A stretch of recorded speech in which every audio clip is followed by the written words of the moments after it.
সংঘ মাহফিল ইন্তেজামিয়া কমিটি কর্তৃক আয়োজিত দিনের বেলা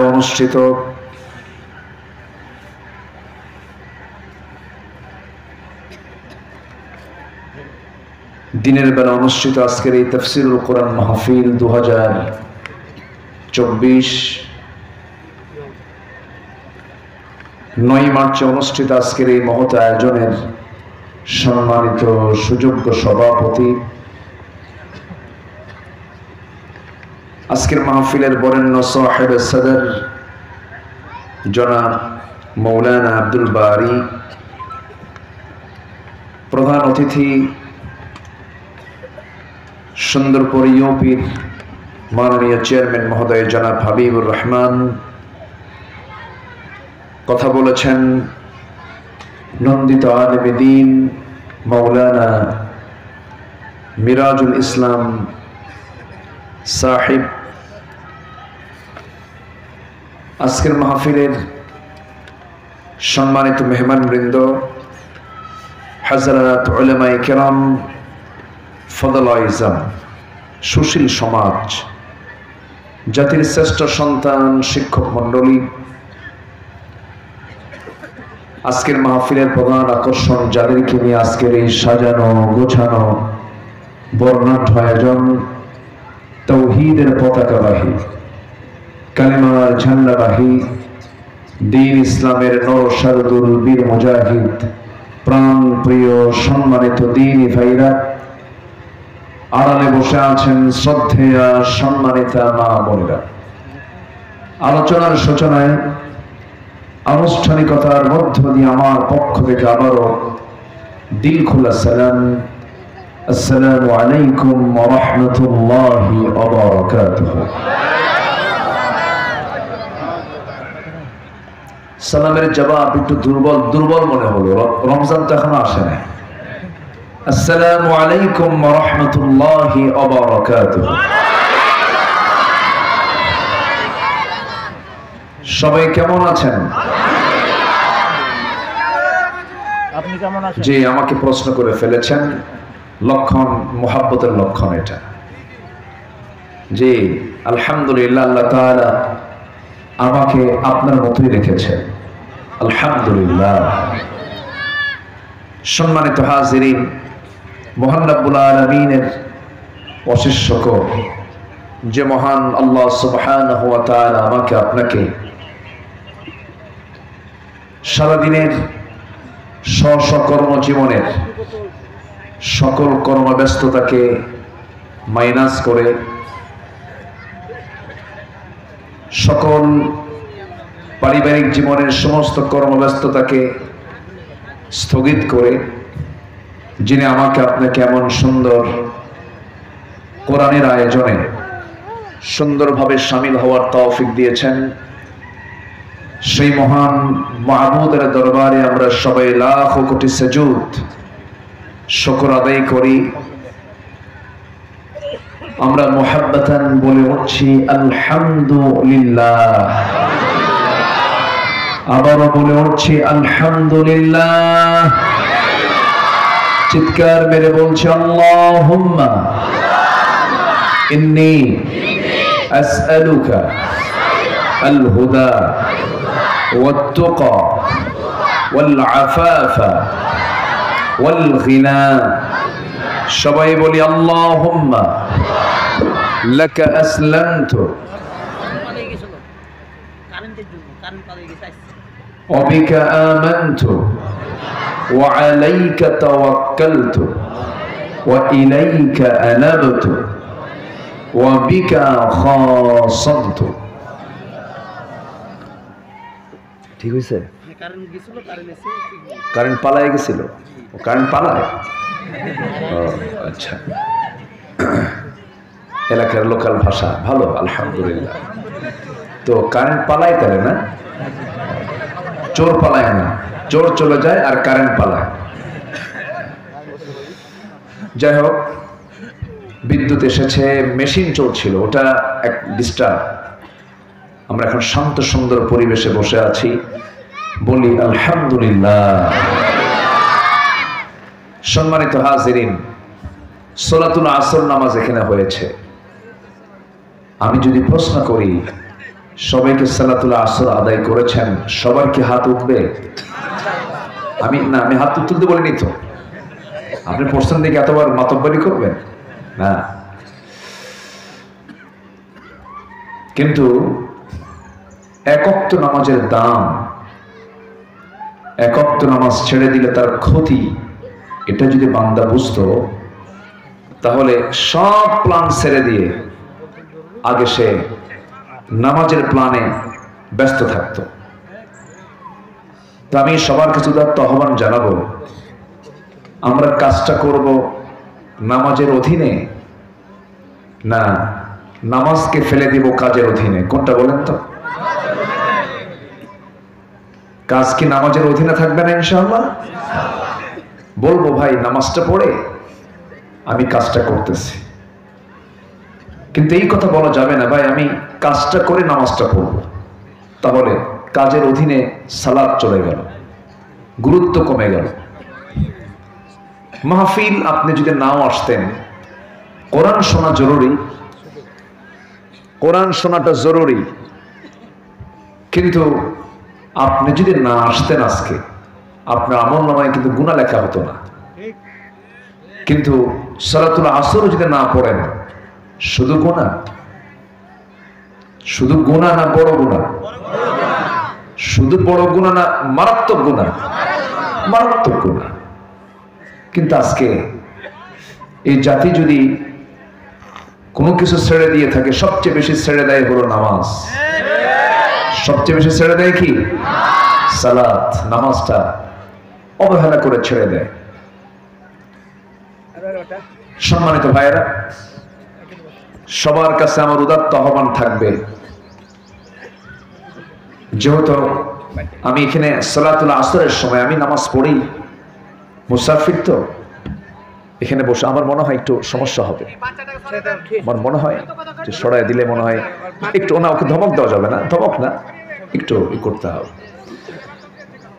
সম্মানিত ভাইয়েরা, আমি এখানে যখন এসে বসলাম দেখি যে অর্ধেক মানুষ নামাজ পড়ছেন, হয়তো অনেকে নামাজ পড়ে আসছেন, কিন্তু আমরা মুসলমান, আমাদের তালিকা যদি মুসলমানের নামের তালিকায় রাখতে চাই, এক নম্বর শর্ত কি বলেন তো?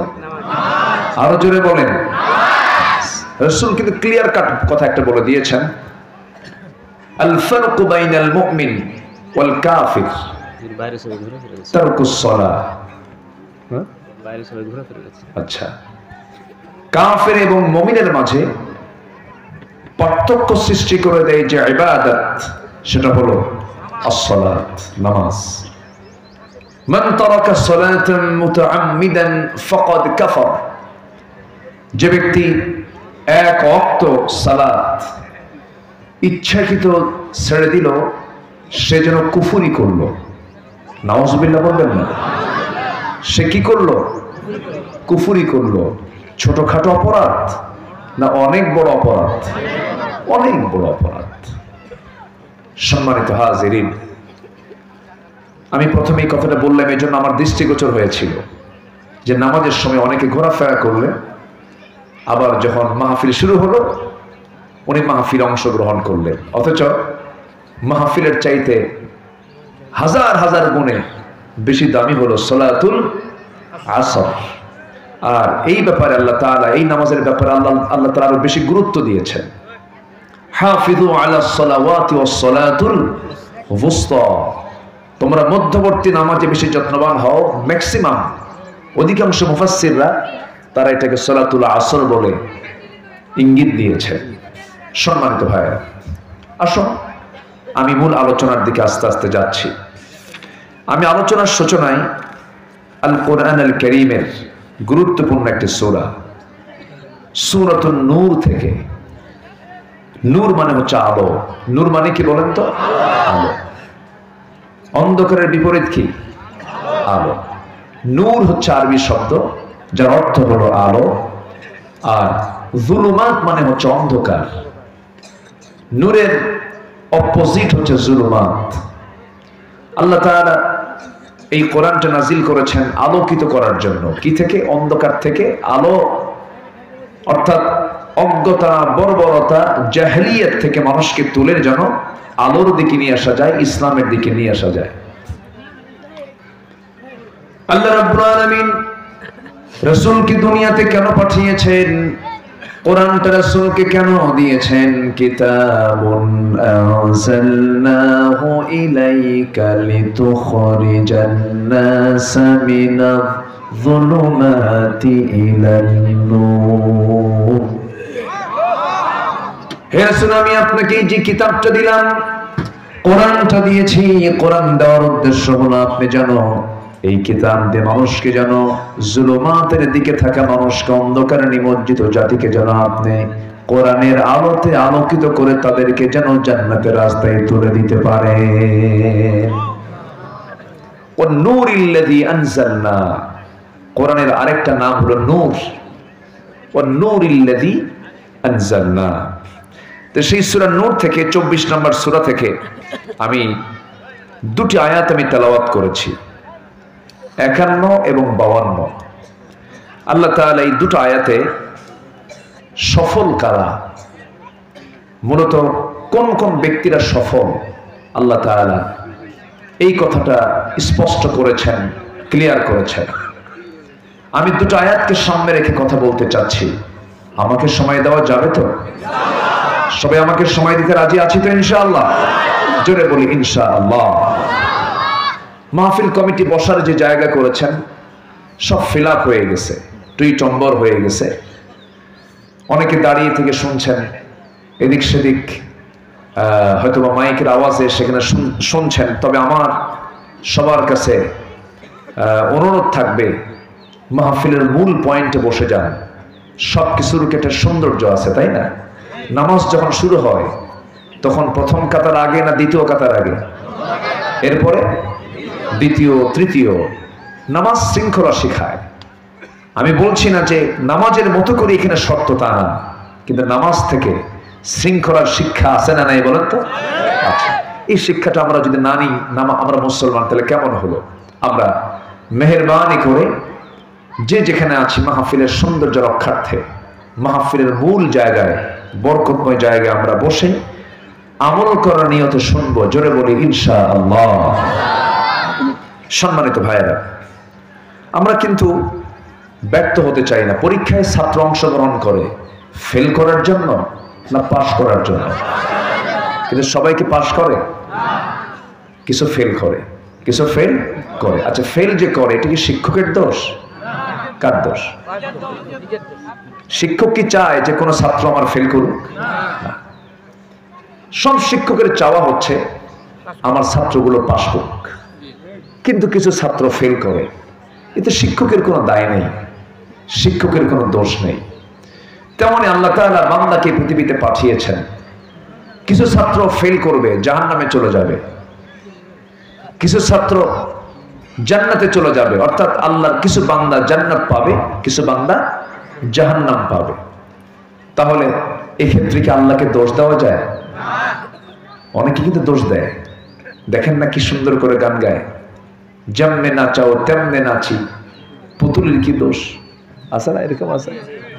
সুর দিয়া বিভিন্ন টান টান মেরে বলে, যেমনে নাচাও তেমনে নাচি। মানে কি? তুমি আমারে বানাইছো, আমারে সৃষ্টি করছো, তুমি আমারে নাচাও, আমি তেমনে নাচি।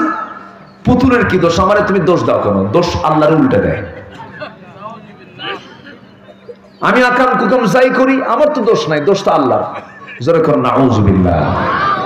এটা কি চিন্তাটা কি ইমানের চিন্তা না কুফরি চিন্তা? ইমানি চিন্তা না কুফরি চিন্তা? কুফরি চিন্তা। এই চিন্তা মাথায় আনলে পরে তার ইমান আছে না গেছে? আল্লাহ কি খারাপ কাজের সঙ্গে আল্লাহর কোনো সম্পর্ক আছে? বান্দা জেনা করে, এখানে কি আল্লাহ তাআলার অনুমতি আছে? আল্লাহ বলছেন আমি তোকে সাহায্য করলাম, তুই জেনা কর। তাহলে এখানে দোষটা চাপিয়ে দেওয়া হচ্ছে কার উপরে?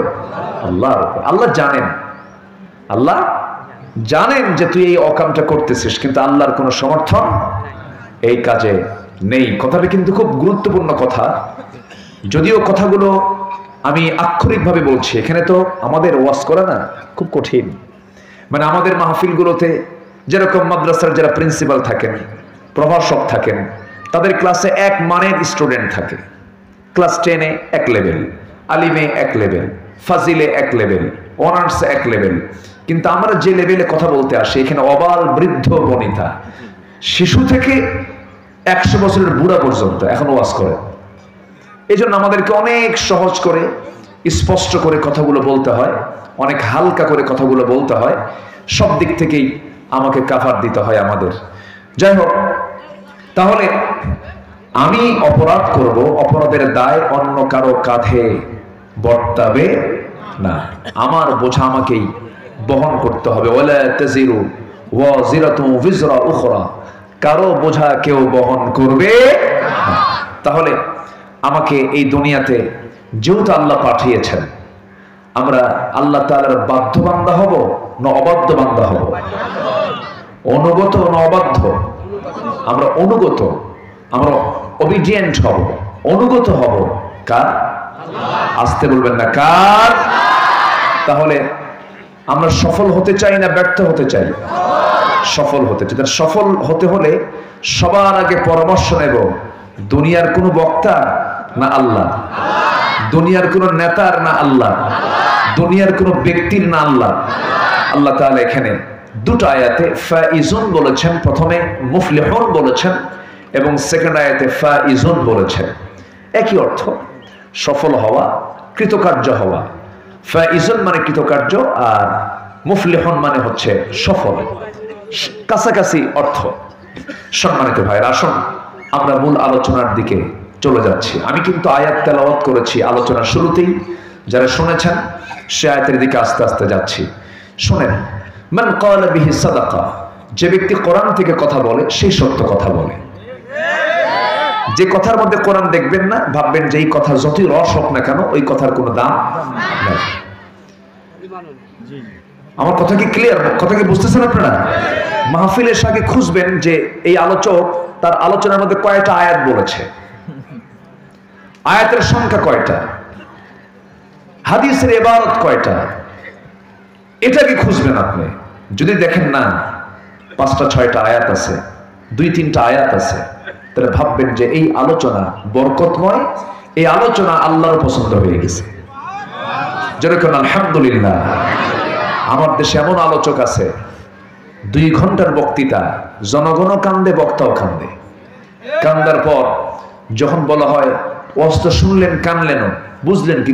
বুঝলাম না তো কিছুই, কিন্তু কানছি। তো কানলেন কেন? তা তো জানি না। ওই ব্যক্তির মতো এক ব্যক্তি, ওই মেয়ের মতো এক মেয়ে, ছোট্ট মেয়ে, 8 বছর বয়স, ও হঠাৎ করে হাউমাউ করে কান্দে। ওর কান্না দেখে মা এসে বলে, মা তুমি কান্দো কেন? আরো কান্দে। তো মেয়ের কান্না দেখে আর মা থামতে পারে? মেয়েরা কম কান্দে না বেশি কান্দে? এমনি কান্দে। তো মেয়ের কান্না দেখে মাও কান্দে। তো মেয়ে মার কান্না দেখে আশেপাশে যত প্রতিবেশী সব এসে ওরাও কান্দে। মোটামুটি সবার কান্নাকাটি শেষ। এখন সবাই মিলে বলতেছে, মা তোমার কান্না দেখে বলো তো আমরা কানলাম, কিন্তু কি জন্য কানলাম আমরা তো জানি না। বলো তো মা, তোমার কান্নার রহস্য কি? এখন ছোট্ট 8 বছরের মেয়ে বলে, আমার কান্নার রহস্য হলো, মা আমার যখন বয়স 18 বছর হবে তখন আমার বিয়ে হবে, বিয়ে হওয়ার পর একটা ছেলে সন্তান হবে, ওর বয়স যখন 8 বছর হবে, ও যদি মরে যায় আমি এই শোকে বাঁচবো কেমন, এই জন্য কান্দি। কি কথা কি বুঝতেছেন না? তাহলে এখন বলেন, তাহলে এই কান্নার কোনো কারণ আছে? আমরা কাঁদতেই যদি হয় কাঁদবো অকারণে না কারণে? হাসতেই যদি হয় হাসবো আমরা অকারণে কারণে? কারণে। আমরা একটু মনোযোগ দিয়ে কথাগুলো শুনি, আমরা সফলতা নিয়ে আসবো কার পরামর্শে? আসতে বলবেন না, কার পরামর্শে? আল্লাহ। আল্লাহ রাব্বুল আলামিন বলেন, إنما كان قول المؤمنين إذا دعوا إلى الله ورسوله ليحكم بينهم أن يقولوا سمعنا وأطعنا وأولئك هم المفلحون ومن يطع الله ورسوله ويخشى الله ويتقه فأولئك هم الفائزون جربون الله أكبر جربون الله أكبر আল্লাহ রাব্বুল আলামিন প্রথম আয়াতে সূরা নূরের প্রথম আয়াতে আল্লাহ রাব্বুল আলামিন জানিয়ে দিচ্ছেন নিঃসন্দেহে যারা ঈমানদার হবে, যারা ঈমানের দাবি করবে, মুমিন যারা হবে, তাদের কথা, তাদের ফয়সালা, তাদের সিদ্ধান্ত, সেই বিষয়ে তাদের সিদ্ধান্ত চূড়ান্ত হবে। যে সিদ্ধান্ত, বিচার, ফয়সালা আল্লাহ দিয়েছেন, সেই ফয়সালাই হবে মুমিনদের ফয়সালা। ঈমানদাররা কখনো আল্লাহর আইন ছাড়া, আল্লাহর বিচার ছাড়া, আল্লাহর ফয়সালা ছাড়া কোনো ফয়সালাকে তারা মেনে নেবে না। এবং তাদেরকে যখন বলা হবে আইয়াকুলু, যখন তাদেরকে বলা হবে সামি'না ওয়া আতা'না, তারা সঙ্গে সঙ্গে বলবে শুনলাম আল্লাহর কথা, সঙ্গে সঙ্গে মেনে নিলাম আল্লাহর কথা। জোরে কোন সুবহানাল্লাহ। কোনো কন্ডিশন করবে না, কোনো শর্ত জোড়ায়া দেবে না। কোনো কন্ডিশন করা মানেই তার ঈমান আছে না গেছে, তার ঈমান চলে গেছে। কিন্তু কিছু কিছু বান্দা আছে দেখবেন, তাদের বক্তব্য, তাদের কথা যে আল্লাহর কোরআন আজ থেকে ১৫০০ বছর আগে নাজিল হয়েছে, আজকের এই দুনিয়াতে এই কোরআন চলতে পারে না। যরকন নাউযুবিল্লাহ। এমন জাতীয় লোক আছে না নাই বলেন তো? আসতে বলবেন না, আছে না নাই? এবং এই আইনকে বলে মধ্যযুগীয় আইন। এই জাতীয় কথা বলে কি যুগীয় আইন, মানে এটা এই মধ্যযুগীয় এই আইন টাইন এই বর্তমান দুনিয়াতে চলতে পারে না। কিন্তু উনি কিন্তু হাজী সাহেব, হজ করে, মাথায় টুপিও আছে, কপালটা কালো বানায় ফেলছে, কিন্তু উনি বলতেছেন না আল্লাহর আইন এই যুগে চলতে পারে না। তাহলে কি ওই ব্যক্তির কথার সাথে এই আয়াতের কোনো মিল আছে? প্রকৃত মুমিন তারা যারা তাদের বিচার ফয়সালার ক্ষেত্রে, বিচার মীমাংসার ক্ষেত্রে যদি তাদেরকে বলা হয় আল্লাহর বিচারের কথা, তখন তারা সোজা আল্লাহর বিচারকে মেনে নেয়, মীমাংসাকে মেনে নেয়, আদালতকে মেনে নেয়। এবং যদি বলা হয় সামি'না, শুনলাম, সঙ্গে সঙ্গে বলে মানলাম। আল্লাহু আকবার বলেন। এটা হচ্ছে মুমিনদের ঈমানের একটা গুরুত্বপূর্ণ একটা দিক। আমার ভাইয়েরা, উম্মতে মুহাম্মাদের চরিত্র তেমনই হওয়া দরকার। সামি'না ওয়া আতা'না। আল্লাহ রাব্বুল আলামিন আরেক জায়গায় সেম কথাটাই বলছেন, আমানার রাসূলু বিমা উনজিলা ইলাইহি মির রাব্বিহি ওয়াল মুমিনুন কুল্লুন আমানা বিল্লাহি ওয়া মালাইকাতিহি ওয়া কুতুবিহি ওয়া রুসুলিহি লা নুফাররিকু বাইনা আহাদিন মির রুসুলিহি ওয়া ক্বালু সামি'না ওয়া আতা'না গুফরানাকা রাব্বানা ওয়া ইলাইকাল মাসীর। জোরে বলুন আল্লাহু আকবার। ঈমানদার তো কোনো কন্ডিশন করবে না, ঈমানদার কোনো শর্ত জড়িয়ে দেবে না। আল্লাহ যা বলেছেন, রাসূল যা বলেছেন, সঙ্গে সঙ্গে তা মানবে। মা আতাকুমুর রাসূলু ফাখুযুহু ওয়া মা নাহাকুম আনহু ফান্তাহু। তোমাদের রাসূল যা কিছু নিয়ে এসেছেন তা তোমরা গ্রহণ করো, যা কিছু নিষেধ করেছেন তা থেকে তোমরা নিজেকে গুটিয়ে রাখো। জিকির করি লা ইলাহা। পালাইছে, এই পালাইছে, পালিয়েছে।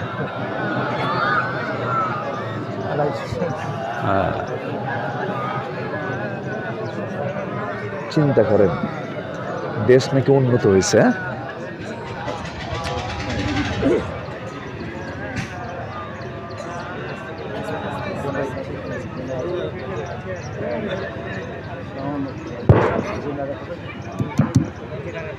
لا إله إلا الله محمد رسول الله صلى الله আলাইহি ওয়াসাল্লাম কি বিদ্যুৎ কি পালালো না আসলো? আবার পালাইছে। যারা বিদ্যুতের দায়িত্বে আছে ওরাও পালাক।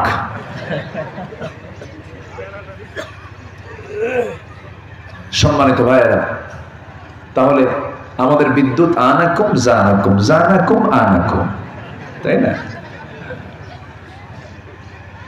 উন্নত দেশে যান, আমি বহু সফর করেছি, বহু দেশে গেছি। কিছু কিছু দেশের মানুষ জানেই না যে বিদ্যুৎ যায় কেমনে, এটা জানি না। বিদ্যুৎ যে যায় এটা বোঝেই না, কারণ বিদ্যুৎটা এত এসেনশিয়াল সেখানে। মানে 5 মিনিট যদি বিদ্যুৎ না থাকে হাজার হাজার মানুষ মারা যাবে, হাজার হাজার মানুষ মারা যাবে, এত এটা এসেনশিয়াল সেখানে। তো আমাদের দেশে তো মাশাআল্লাহ আমরা অনেক উন্নতি হয়েছি, মাঝে মাঝে আনাকুম জানাকুম জানাকুম আনাকুম এটাই হয়। এরপর আমরা স্মার্ট হয়েছি, ওভার স্মার্ট, মাঝে মাঝে ভেঙ্গেও পড়ে বংশ, তাই না?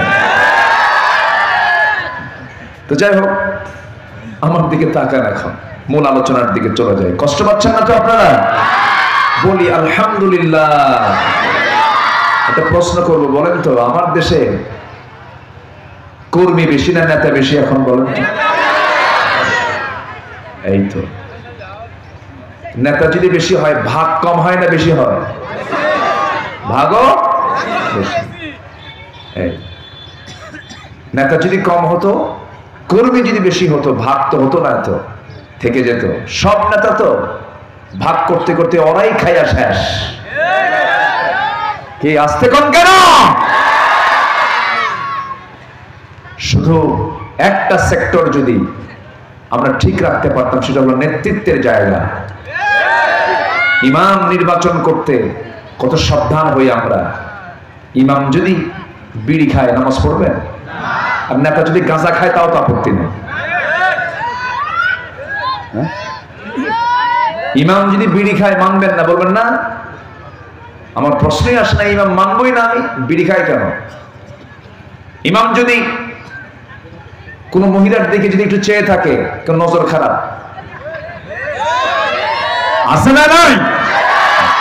ওইদিকে নেতাগুলো বেশ্যাবৃত্তির লাইসেন্স দেয়, মদের লাইসেন্স দেয়, সুদের কারবার করে। ওরা ভালো। আর ভালো মানুষ যখন আসে, ভাই আসছি আপনার কাছে, কিছু নেতৃত্ব, সমাজের সৎ নেতৃত্বের দরকার। আপনি আসছেন কেন? আপনার মতো এত ভালো মানুষ কি এই জায়গায় আসে? আছে না? এরকম জাতীয় কথা বলার লোক আছে না? নাই। আমরা ভালো হইনি তো এখনো, আরো বুঝবো, আরো বুঝতে হবে আমাদের। সম্মানিত ভাইয়েরা, রাগ করছেন না তো? ভিতরে কিছু অভিমান থাকে তো, এই জন্য বলি। সম্মানিত ভাইয়েরা, তাহলে আল্লাহ যা বলেছেন সেখানে কোনো প্রশ্ন করা যাবে? আস্তে কোনো প্রশ্ন করা যাবে? সামিআনা ওয়া আতাআনা, শুনলাম মানলাম। আমার কাছে আল্লাহর আইন ছাড়া কোনো আইন বৈধ হতে পারে, বৈধ হতে পারে, সে আইন দিয়ে শান্তি আসতে পারে। আচ্ছা আপনি বলেন তো, আমেরিকায় কি শান্তি আছে? অনেকে বলে আমেরিকার শান্তি আছে। কে কইছে আমেরিকার শান্তি আছে? কে বলেছে ইউকে, ব্রিটেনে, ইংল্যান্ডে শান্তি আছে? ইউরোপ, আমেরিকায় কে বলেছে শান্তি আছে? যে দেশে বুড়া মানুষের কোনো দাম নাই, বুড়া মানুষগুলোকে পাগল বলে, পাগল, ম্যাট, ওদেরকে বৃদ্ধাশ্রমে রেখে আসে। সন্তানের পরিচয় নাই তো, বাবার পরিচয় নেই। সন্তান চেনেন আমার বাপকে। পৃথিবীতে 60% শিশু এখনো জন্ম নেয় পিতার পরিচয় ছাড়া। কত পার্সেন্ট বলেন? 60% শিশুর জন্ম হয় পিতার পরিচয় ছাড়া। তাহলে পিতৃহীন পরিচয় এমন সন্তান পৃথিবীতে জন্ম নেওয়া মানে কি? আপনি বলেন সেই পরিবারে, সেই সমাজে কখনো শান্তি কি আসতে পারে? আসতে শান্তি কি আসতে পারে? কারণ বুড়া পিতাকে সন্তানের আদর ছাড়া পৃথিবীর কেউ ওই বুড়াকে আদর করতে পারবে না। ইসলাম এটা বুঝিয়ে দিয়েছে। আল্লাহু আকবার। ইসলাম কত বড় বিধান, আল্লাহু আকবার বলেন। এবং এটা ঈমানের সঙ্গে জড়িয়ে দিয়েছেন আল্লাহ। ইম্মা ইয়াবলুগান্না ইনদাকাল কিবারা, বুড়া হয়ে গেলে সেই সময় উহ শব্দ করবা না, ধমক দিবা না, ঝান্ডায় কথা বলবা না।